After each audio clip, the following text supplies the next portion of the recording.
Silly girl.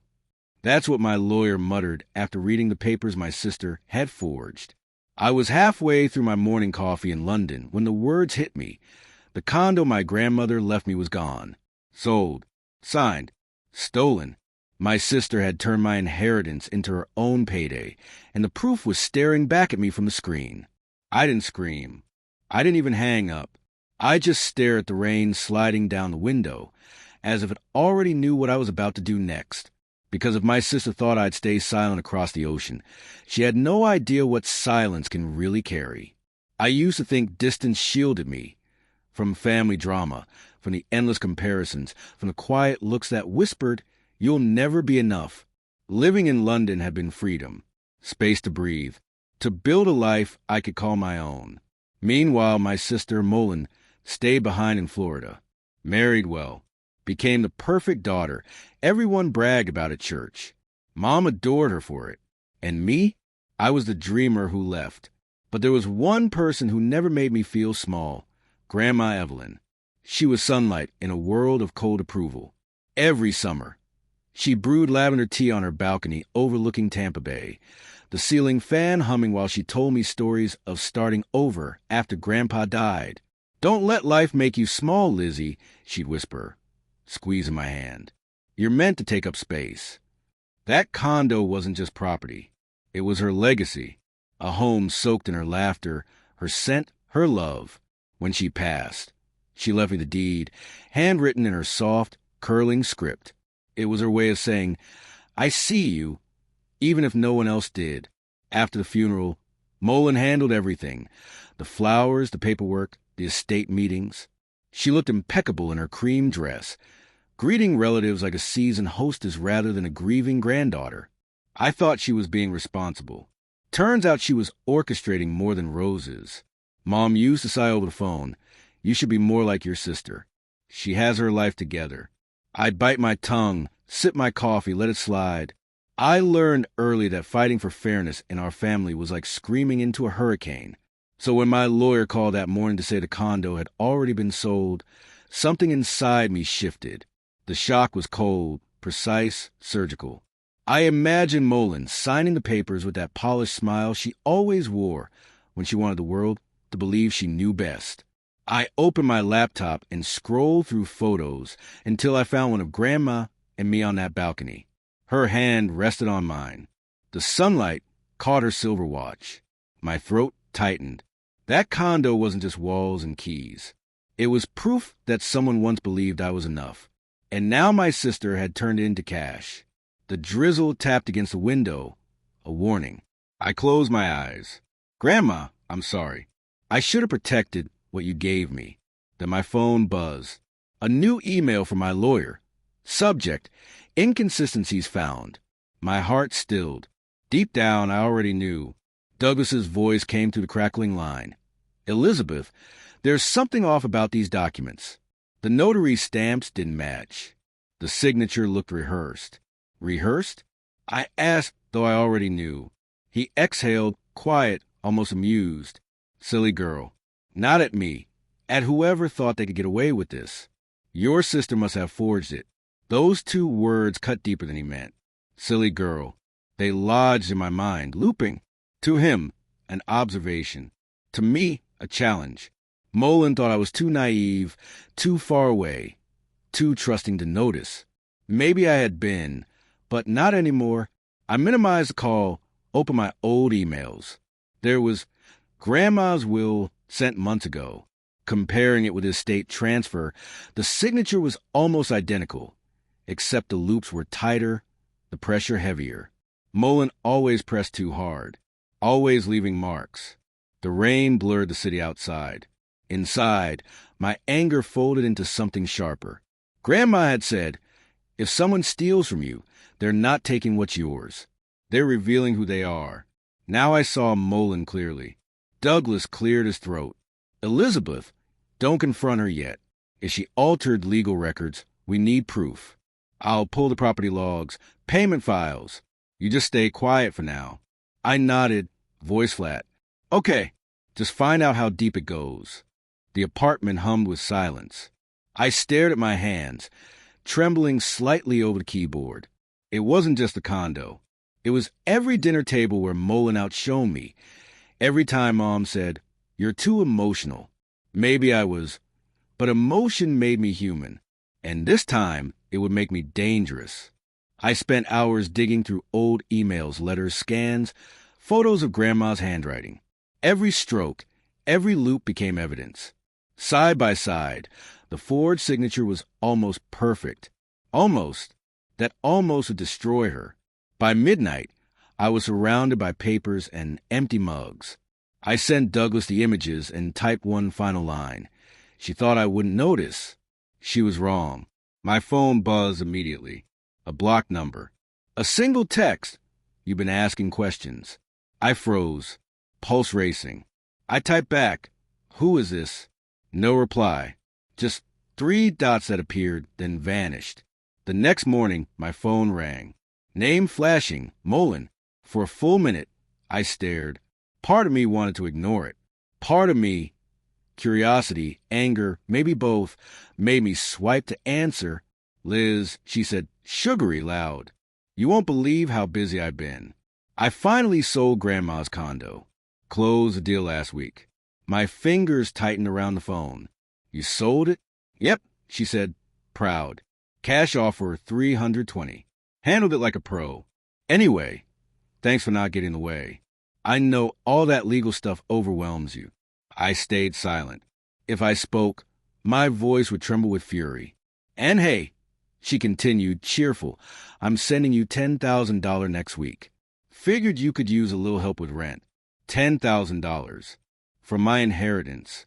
"Mullen," I said slowly, "you realize that condo was mine." She laughed lightly. "Oh, come on. Grandma wanted it for both of us. You're off in Europe, living your art dream. I handled everything for the family." I said flatly, "You forged your signature." Her tone sharpened. "Watch it, Liz. You don't know what you're talking about." I took a slow breath. "Actually, I do." Douglas found inconsistencies. Stamps that don't exist, handwriting that doesn't match. Silence. Then a forced laugh. "You're being dramatic. Maybe your lawyer wants more money. Don't embarrass yourself." She hung up. I stared at my reflection in the rain-streaked window. Heart steady. Terrifyingly steady. I replayed the call. Press record. Save the audio. Proof. Her arrogance handed it to me. By the time I sent the file to Douglas, I was drafting the next email. Proceed. Collect everything. Later, Mom called. I almost didn't pick up.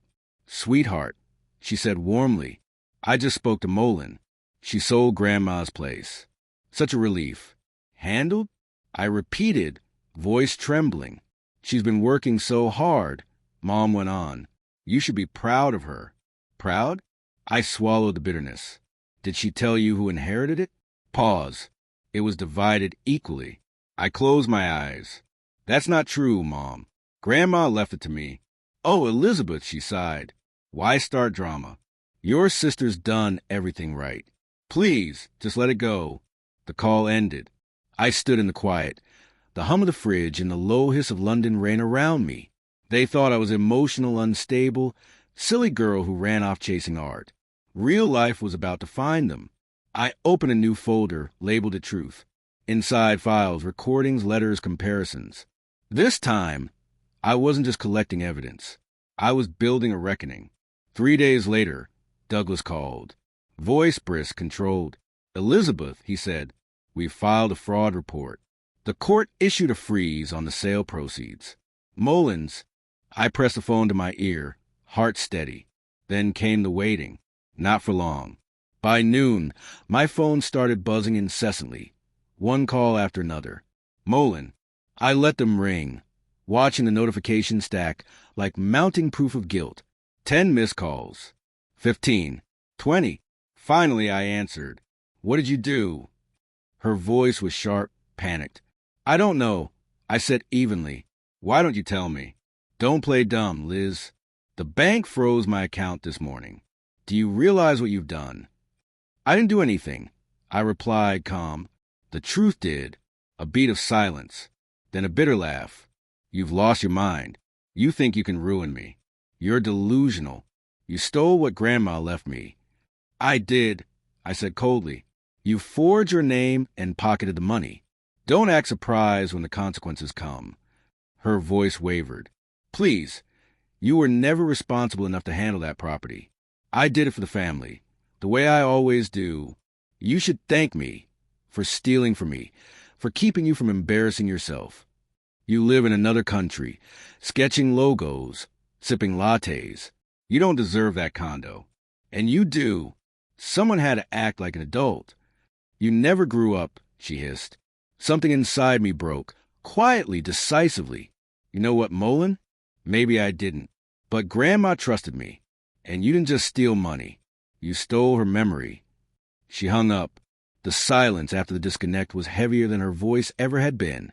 Minutes later, another buzz. Mom. Elizabeth, what's happening?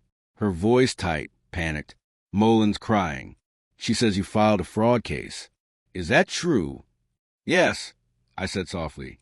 Because she forged Grandma's documents. Don't be ridiculous. Mom snapped. Your sister would never. She's always handled things responsibly. You're so emotional. Mom, I said, this is an emotion. It's evidence. Douglas verified the signatures. She admitted it. On the phone. You recorded her? Yes, I said, letting the word hang. Because no one believes me unless I show proof. A pause. Then the sigh I'd known my whole life. You used to be kind, she said finally. I don't know what happened to you.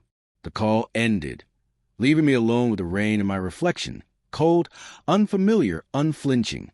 For years, silence had been mistaken for weakness. Now it was my weapon.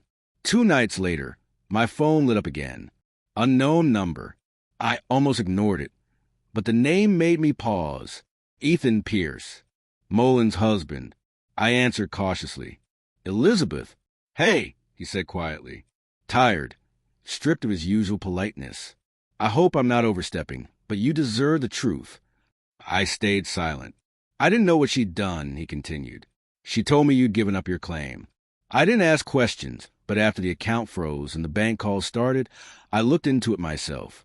A slow exhale. She forged it. The will, the notary, everything. She thought you wouldn't notice from overseas. I confronted her yesterday. She broke down, said she deserved it more. Spent part of the money on a new house. It's gone. The world went quiet around me. And you're telling me now? Because I can't lie for her anymore. I'll testify if it goes to court. For a moment, I couldn't breathe. Then I said, thank you. You don't have to thank me, he said softly. You were right all along. The call ended. I sat in silence, staring at rain-streaked glass. Clarity washed over me. Not joy, not triumph, just clarity. The next morning, Douglas called. Ethan's cooperating. We have enough to move forward. The buyers are testifying, too. If we act now, it's airtight. Do it, I said. Hours later, Mullen's lawyer reached out. They wanted to settle. She's offering $150,000, Douglas explained, if you drop the case and let the sale stand. I laughed, low and bitter. Half what she stole? No. She's desperate, Douglas said. But if we go to trial, they'll claim Grandma wasn't a sound mind. It'll get messy. I don't care, I said. I'm done keeping peace at my expense. He paused. You sound just like your grandmother.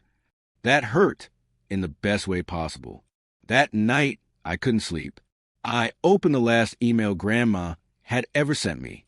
Her words glowed against the dark screen. If I ever leave you something, no, it's not charity. It's a promise. A promise that you'll keep living boldly. I knew what I had to do. The next morning, I told Douglas I'd settle on my terms. He raised an eyebrow. I listed for a notarized apology admitting everything, full repayment to the buyers from her own account, a letter to our parents explaining her actions, legal agreement to never contest an inheritance again. He blinked and smiled slowly. Poetic. Brutal. I'll draft it. By sunset, he called back. She agreed. Her lawyer says she just wants it to end.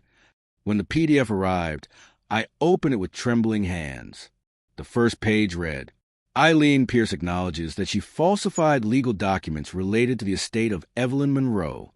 Her handwriting small, defeated. I read it twice, then forwarded it to Douglas with a single line, "Justice served." Victory didn't taste sweet. It was heavy, like the air before storm breaks. Justice doesn't erase betrayal. It only proves you were right all along. 2 weeks later, Douglas called. It's official. Property's back in your name. Funds released, buyers reimbursed. I walked to the window, watching the morning sun spill across the city. "What now?" he asked. "Sell it," I said quietly. Grandma didn't leave it for me to cling to. She left it for me to move forward. When the payment cleared, I stared at the balance. $350,000. It wasn't a number that moved me. It was what it represented. Belief. 2 weeks later, I quit my job and opened my own studio. Evelyn Creative. One desk, one client, one dream that finally belonged to me. For the first time in years, I didn't feel small. The condo sold faster than expected. When the funds hit my account, I sat in silence, watching the numbers glow. Grandma had given me the courage to stand up for myself. And I had. A month later, a small package arrived from Florida. Mom's handwriting on the box. Inside, Grandma's silver watch and a folded note. "She will want you to have this." I turned the watch over, tracing the engraving. "The world is waiting." The ticking was faint but steady, like a heartbeat carried across time. Mullen moved back near our parents, sold her new house at a loss, and filed for separation. I didn't hate her. I just hoped she learned what Grandma taught me. Freedom and integrity are worth more than anything you can steal. One morning, sunlight spilled across my studio desk, warming the silver watch on my wrist. I smiled, whispering, "I made it, Grandma." Outside, London hummed with new clients, new beginnings, a life finally mine. If you've ever had to fight for what's right, tell me, was it worth it? Hit subscribe and share your story.